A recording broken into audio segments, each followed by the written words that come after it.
Honourable Chair of Chairs, it's actually quite refreshing to have an MEC that listens. So thank you very much, MEC, for that bit on the Lanseria SEZ. The budget is, among other things, a financial expression of the strategic direction of the provincial government and its Premier Gauteng Lesufi. In this budget vote, you should also see expressed the government's intentions regarding the economy of the province.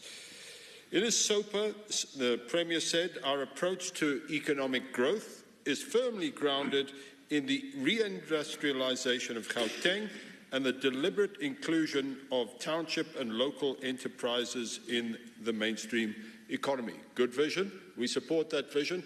But here's the thing. Does the budget support that vision? As regards the latter, the township and local enterprises, the original purposes of JEP was exactly that, to deliberately include townships and local enterprises, but their performance has been deplorable. And even worse, their budget has been cut. The Honourable Propeller spoke about the Township Economic Development Act. Of course, this has effectively been stalled because the state law advisors have still not certified the amendment of the Act. So, we have absolutely no confidence that the Premier Lesufi's goal of deliberate inclusion of township and local enterprises, which we support, will be met. As regards reindustrialisation, this relies on Programme 3. Here the budget places reliance on SEZs and industrial park. But government efforts have largely resulted in failure regarding these industrial parks. We invite anybody to go around and visit them. But facilities run by private sector have been much more successful. We would do better by providing incentives to private sector operators rather than doing it ourselves. And, Madam MEC, I commend to you the analysis done by Gibbs regarding the performance of SEZs. Of these, only TASES, in their opinion, has been successful.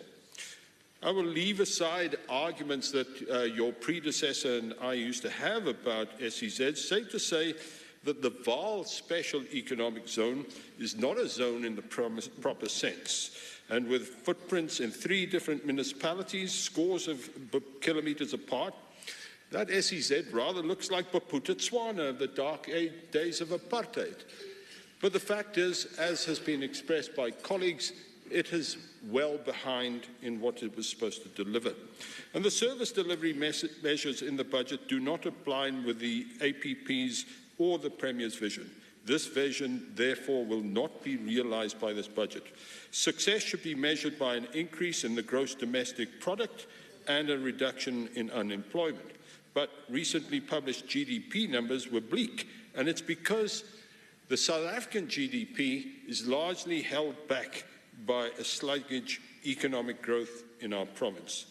There were also more people without jobs in our province than less. In fact, Stats SA reported 67,000 more people without jobs. And I heard our colleagues talk about how you should measure the performance of the Department of Economic Development. It's definitely about jobs, definitely about economic growth, not about events and stuff like that. However, the DA-led municipality has been an economic success. We all know this. The people of Everton West know this. That's why they elected a DA councillor in the most recent by-election. Secrets of economic success are simple. Get the service delivery basics right, tackle crime. We heard the Premier talk about that. We support that. But this budget does not support the above, so we will not support the budget. Thank you. Thank you.